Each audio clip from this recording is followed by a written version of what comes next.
नमस्कार दोस्तों, स्वागत है आपका फिर से एक बार एस्पिरेंट्स गोल के इस यूट्यूब प्लेटफॉर्म पर। आज का जो वीडियो है वो वीडियो नंबर 5 है, मतलब कि 4 पार्ट हम इससे पहले कर चुके हैं।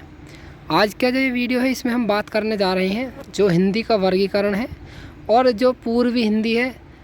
इसमें जो इसकी बोलियाँ हैं अवधी, बघेली, छत्तीसगढ़ी, ये किन किन क्षेत्रों में बोली जाती हैं, भारत के किन राज्यों में इनको क्या है प्रयोग में लाया जाता है, और जो अन्य भाषाएं हैं या फिर अन्य जो बोलियां हैं वो किस किस क्षेत्र में क्या है बोली जाती हैं, सारा कुछ हम इस वीडियो में जानने वाले हैं। तो वीडियो में अंत तक बने रहिए। शुरू करते हैं आज का वीडियो। सबसे पहले यहाँ पर एक महत्वपूर्ण नोट लिखा हुआ है, सभी भाषाओं की आदि जननी, यानी जो प्रारंभिक जननी है, जननी का मतलब होता है जहाँ से किसी चीज़ की उत्पत्ति होती है, संस्कृत को माना जाता है।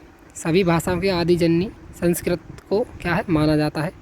यानी कि जो जितनी भी यहाँ पर भाषाएं हैं, जो हम भाषाएं पढ़ने जा रहे हैं, इन सभी की क्या है उत्पत्ति संस्कृत भाषा से हुई है। यानी कि सबसे पहली जो भाषा होगी वो संस्कृत ही थी। और संस्कृत के दो रूप हो सकते हैं, एक वैदिक संस्कृत और दूसरा क्या है लौकिक संस्कृत। क्योंकि जो पुरानी चीज़ें हैं, जो पुराने महाकाव्य या फिर ग्रंथ लिखे हुए हैं वो सारे क्या है संस्कृत भाषा में लिखे हुए हैं। तो उनसे एक यह अनुमान लगाया जा सकता है कि जो पूर्व की भाषा होगी वो संस्कृत ही थी। इसीलिए क्या है जो सभी भाषाओं की उत्पत्ति है वो संस्कृत भाषा से क्या है हुई मानी जाती है। इसलिए क्या है संस्कृत भाषा को ही सभी भाषाओं की क्या है जननी भी कहा जाता है। हिंदी की उपभाषाओं में से सबसे पहली जो उपभाषा है वो है पूर्वी हिंदी, और इसकी 3 बोलियां हैं। सबसे पहली है अवधी, दूसरा नंबर बघेली और तीसरा नंबर छत्तीसगढ़ी। अगर हम इन बोलियों की बात करते हैं तो यहाँ पर साइड में देख सकते हैं, इन बोलियों में से उत्तर प्रदेश में अवधी, यानी अवधी को कहाँ पर बोला जाता है उत्तर प्रदेश में, और मध्य प्रदेश में बघेली तथा छत्तीसगढ़ी बोलियाँ बोली जाती हैं। ऐसा नहीं है कि पूरे प्रदेश में ये चीज़ें बोली जाती हैं, कुछ डिस्ट्रिक्ट में कुछ जो ज़िले हैं उनमें क्या है इनका इस्तेमाल किया जाता है, कहीं कहीं पर क्या है इनको बोला जाता है। तो अवधी को बोला जाता है उत्तर प्रदेश में, और बघेली और छत्तीसगढ़ी जो बोलियां हैं उनको कहाँ मध्य प्रदेश में उनको बोला जाता है। तो इस प्रकार से हमने क्या है क्लियर की है पूर्वी हिंदी की जो 3 बोलियां हैं अवधी, बघेली और छत्तीसगढ़ी, हमने इनको जान लिया है। इसके बाद हम बात करते हैं पश्चिमी हिंदी की, और पश्चिमी हिंदी की कौन कौन सी बोलियाँ हैं उनको जानेंगे। पश्चिमी हिंदी की बोलियाँ कितनी है भाई 5 हैं। यानी कि पहले नंबर है खड़ी बोली, दूसरा नंबर है हरियाणवी, तीसरा नंबर ब्रजभाषा, 4 नंबर कन्नौजी और 5वां नंबर है बुंदेली। तो जो पश्चिमी हिंदी है उसकी 5 बोलियाँ ये हैं। खड़ी बोली अपने मूल रूप में मेरठ, रामपुर, मुरादाबाद, सहारनपुर, बिजनौर, बागपत के आसपास बोली जाती हैं। यानी कि जो उत्तर प्रदेश के ज़िले हैं इनमें क्या है खड़ी बोली बोली जाती है। और जो हरियाणवी है वो हरियाणा की बोली है, और इसको कोरवी नाम से भी क्या है हम जानते हैं। उसके बाद ब्रजभाषा, कन्नौजी, बुंदेली, ये भी उत्तर प्रदेश में ज़्यादातर बोली जाती हैं। और जो ब्रजभाषा है जैसे कि यहाँ पर जान सकते हैं, ब्रजभाषा को मथुरा, आगरा के आसपास के ज़िले हैं इनमें क्या है अधिक प्रयोग में लाया जाता है। इसके बाद हम जानने वाले हैं बिहारी हिंदी के बारे में। बिहारी हिंदी की कौन कौन सी बोलियाँ हैं और किन क्षेत्रों में उनको बोला जाता है। बिहारी हिंदी की 3 बोलियाँ हैं, नंबर 1 भोजपुरी, नंबर 2 मगही और नंबर 3 मैथिली। मुख्य रूप से उत्तर प्रदेश, झारखंड, छत्तीसगढ़, मध्य प्रदेश और नेपाल के जो तराई क्षेत्र हैं उन क्षेत्रों में क्या है इन्हें बोला जाता है।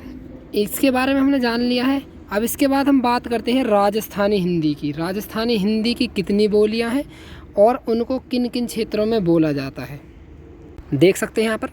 राजस्थानी हिंदी की 4 बोलियां हैं, number 1 Malvi, number 2 Mewati, number 3 Marwari और नंबर 4 जयपुरी। यहाँ पर जो 4 बोलियाँ दी गई हैं ये बोलियाँ मुख्य रूप से राजस्थान में बोली जाती हैं। यानी कि ये जो 4 बोलियाँ हैं ये मेनली कहाँ पर बोली जाती हैं, ये बोली जाती हैं भाई राजस्थान में, लेकिन गुजरात, हरियाणा, पंजाब में भी बोली जाती हैं। क्योंकि ये आसपास ही सारे ज़िले क्या हैं एक दूसरे के आसपास हैं, तो इसलिए क्या है इनको गुजरात, हरियाणा, पंजाब में भी क्या है बोला जाता है। लेकिन मुख्य रूप से कहाँ की बोलियाँ हैं ये हैं राजस्थान की बोलियाँ। इसके बाद हम बात करते हैं पहाड़ी हिंदी की और उसकी बोलियों के बारे में। यहाँ पर देख सकते हैं ये हिंदी की 5वीं उपभाषा है, और इसकी जो बोलियाँ हैं वो 2 हैं, कुमाऊनी और गढ़वाली। इन बोलियों को उत्तर भारत के पर्वतीय क्षेत्रों में बोला जाता है, जिनमें हिमाचल प्रदेश, उत्तराखंड आदि राज्य क्या है आते हैं। यानी कि जो पहाड़ी हिंदी, यहाँ पर पहाड़ी से आप समझ सकते हैं जो पहाड़ी इलाके हैं, यानी जो पर्वतीय क्षेत्र हैं वहाँ पर क्या है इनको बोला जाता है। और ये है कौन कौन सी, कुमाऊनी और गढ़वाली। तो आज का जो वीडियो है वो यहीं पर समाप्त करते हैं। अगला जो वीडियो होगा उसमें हम हिंदी का विकास ही अभी क्या है यही सीरीज चल रही है, और वो क्लास 6 होगी, जिसमें हम संस्कृत, पाली, प्राकृत, अपभ्रंश, अभट्ट प्राचीन हिंदी को जानेंगे। और मतलब ये सारी भाषाएं, मतलब हिंदी की कैसे उत्पत्ति हुई है और सबसे पहले कौन सी भाषा आई, संस्कृत से कैसे इनकी उत्पत्ति हुई है, क्यों संस्कृत को आदि जननी बोला जाता है, ये सारी चीज़ें क्या हम अगले वीडियो में जानेंगे। तो चैनल पर बने रहिए। धन्यवाद दोस्तों।